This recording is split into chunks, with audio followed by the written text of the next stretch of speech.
So welcome to chapter 8, emotion and motivation, right?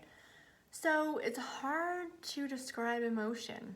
We know what it feels like, we know what emotions feel like, but really how can we study something whose defining attributes defies description, right? It's hard for many of us to describe the emotions that we feel every day, day to day. There are theories of emotions.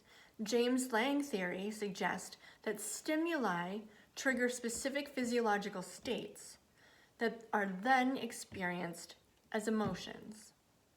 Cannon-Bard theory suggests that a stimuli triggers both physiological states and an emotional experience independently, two different things.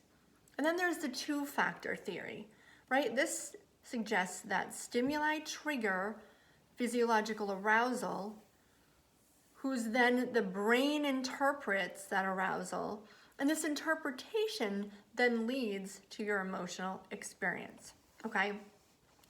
Contrary to the claim that of the two-factor theory, different emotions do seem to have different underlying patterns of physiological arousal.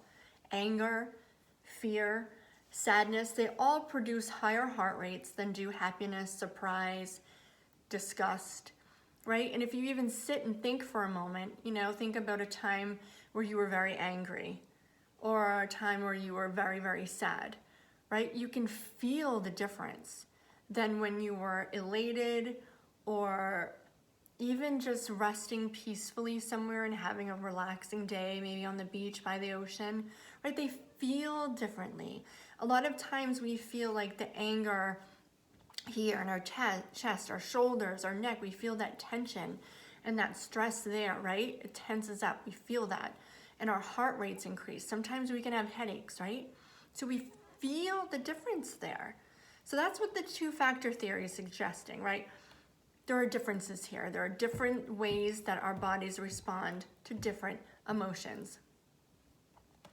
Now, information about stimuli that trigger emotions, it takes two different routes simultaneously through the brain. There's a fast pathway, which runs from the thalamus to the amygdala, and then there's a slow pathway which runs from the thalamus to the cortex, and then to the amygdala.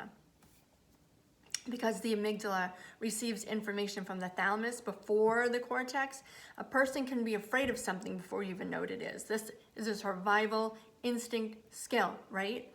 Our body can pick up cues subconsciously about threats in our environment before we're even aware of them, right? So that's part of the emotional arousal process. Now, we talk about motivation, right? There's avoidance motivation and approach motivation.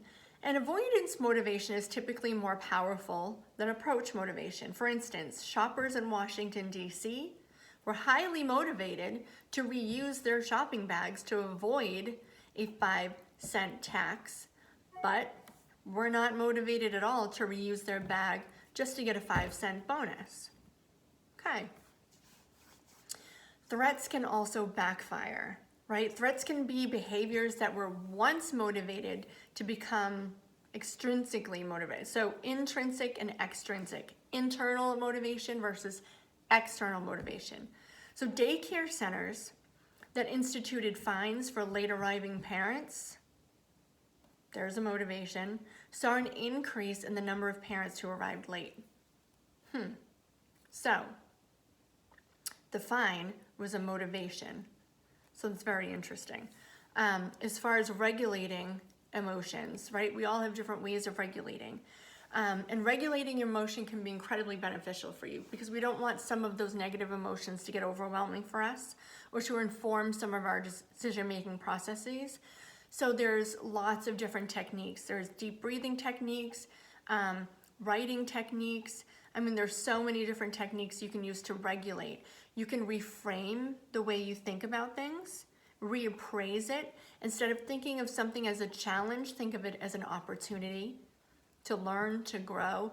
Think of challenges as positive things that can do something for you. Anger can be motivating, right? If you allow it to be, it can be a great motivator. It doesn't just have to be something that upsets you and like gets you upset and angry.